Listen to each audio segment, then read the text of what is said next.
Hai Besti, Japan Edition with Cindy. Apa kabar semuanya? Setelah kemarin aku ajak kalian mengetahui lebih dalam tentang tempat wisata Hidden Gem di Kobe.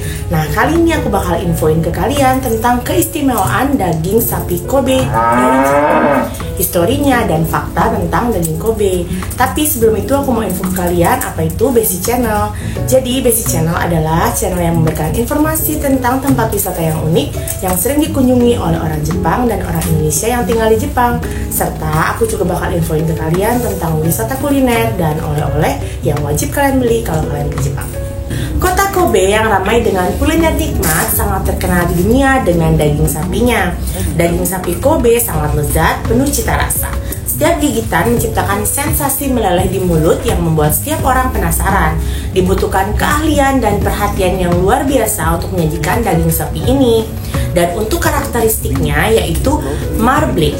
Salah satu ciri khas daging Kobe adalah marbling atau pola lemak yang intramuskular yang sangat halus dan merata. Marbling inilah yang memberikan tekstur yang lembut dan rasa yang kaya. Tekstur dan rasa.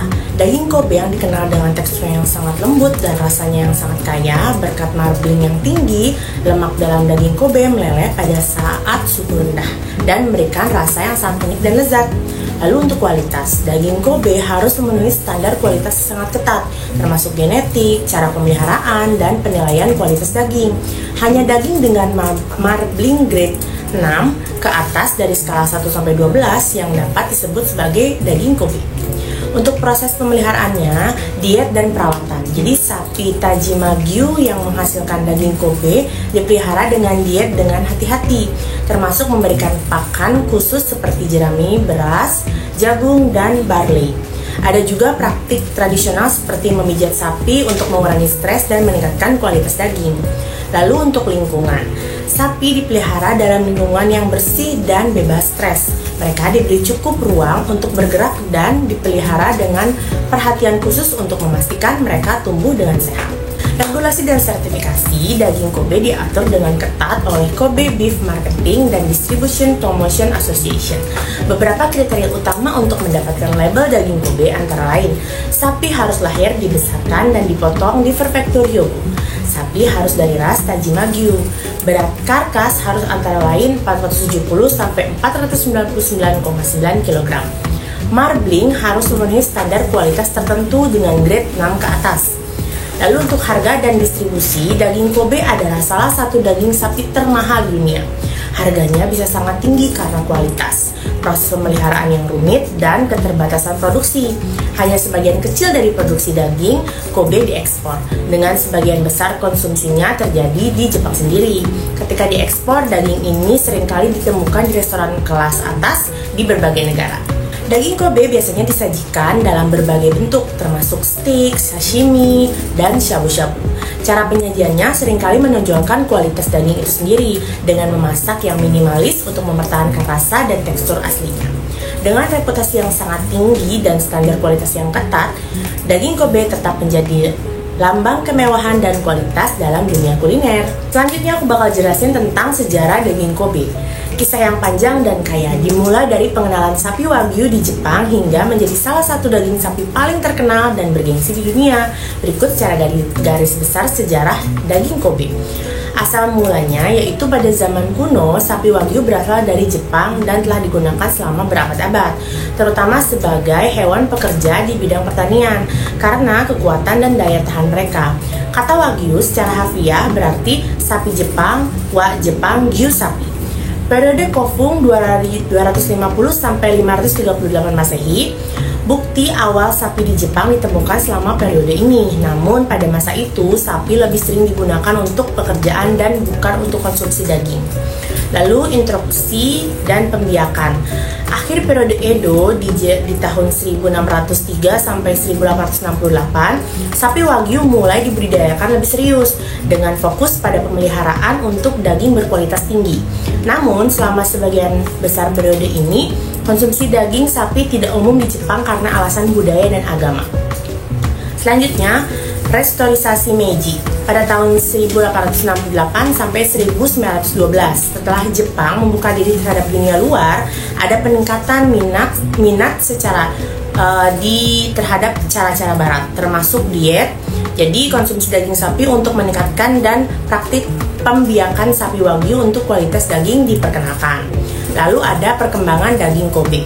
Awal abad ke-20, sapi Tajima Wagyu dari Prefektur Hyogo diidentifikasi sebagai jenis wagyu dengan kualitas daging yang sangat baik. Nama Kobe diambil dari kota pelabuhan utama di Prefektur Hyogo, di mana daging ini pertama kali diekspor dan diperkenalkan ke dunia internasional. Pada tahun 1950-an, setelah Perang Dunia Kedua, Jepang mulai mempromosikan daging Kobe lebih intensif, baik di dalam perawatan sapi dan terus disempurnakan untuk meningkatkan kualitas daging. Lalu tahun 1980-an dan 1990-an, daging Kobe mulai mendapatkan pengakuan internasional, permintaan dari luar negeri, terutama dari Amerika Serikat dan Eropa. Meningkat pesat dan standar serta regulasi untuk daging Kobe juga diperketat untuk memastikan kualitas tetap tinggi. Lalu ada regulasi dan sertifikasi modern. Pada tahun 90-an, Kobe Beef Marketing dan Distribution Promotion Association dibentuk untuk mengawasi dan mengatur produksi serta distribusi daging Kobe. Mereka menetapkan kriteria ketat untuk memastikan hanya daging berkualitas tinggi yang disebut atau dilabeli Kobe. Jadi pada tahun 2000-an dengan popularitas yang terus meningkat, daging Kobe menjadi simbol kemewahan di dunia kuliner global. Restoran-restoran kelas atas di seluruh dunia mulai menyajikan daging Kobe dan harganya terus meroket seiring dengan permintaan yang tinggi. Saat ini daging Kobe terus menjadi salah satu daging sapi yang paling dicari dan mahal di dunia. Usaha untuk menjaga kualitas termasuk metode pembiakan tradisional dan pemeliharaan lingkungan yang baik tetap menjadi fokus utama para peternak dan pengusaha daging Kobe. Ada upaya yang semakin meningkat untuk memastikan bahwa praktik-praktik pembiakan dan pemeliharaan tetap berlanjut dan ramah lingkungan, agar daging Kobe bisa dinikmati oleh generasi mendatang tanpa merusak lingkungan. Sejarah daging Kobe menunjukkan bagaimana kombinasi tradisi, perhatian terhadap detail, dan inovasi dapat menghasilkan produk berkualitas tinggi yang diakui oleh seluruh dunia. Lalu selanjutnya aku bakal jelasin tentang fakta daging Kobe. Jadi daging Kobe hanya dibiarkan di lokasi tertentu. Daging Kobe asli hanya dibiarkan di Hyogo, sedangkan daging Wagyu bisa berkembang biak dimanapun di seluruh dunia. Kualitas unggul daging sapi Kobe sangat bergantung pada tempat di mana sapi tersebut dikembangbiakkan. Namun daging Wagyu lebih menekankan pada sapi itu tersendiri. Lokasinya tidak terlalu penting, namun ternaknya inilah yang menjadi salah satu alasan utama mengapa daging Kobe bisa jauh lebih mahal dibandingkan Wagyu. Ras sapi terkemuka yang ditemukan di Jepang adalah Japanese Black atau Kuroge, Japanese Brown Akage, Polet atau Mukako Washi, dan Japanese Shorthorn atau Nihon Tankaku. Semua empat ras tersebut memiliki kualitas yang unik dan berbeda satu sama lain. Sapi Kuroge dikenal dengan marbling superior yang cenderung membawa lebih banyak lemak dibanding dengan jenis lainnya. Itulah mengapa mereka mewakili jenis daging sapi Wagyu yang populer. Marbling mereka lah yang membuat mereka sangat berharga. Kenapa sih daging sapi Kobe mahal? Jadi jenis Wagyu yang sangat khas ini disebut Tajima Wagyu yang dibesarkan dengan standar yang ketat. Daging ini diberi nama Kobe karena ibu kota Hyogo adalah Kobe. Peternak sangat hati-hati dalam beternak sapi ini.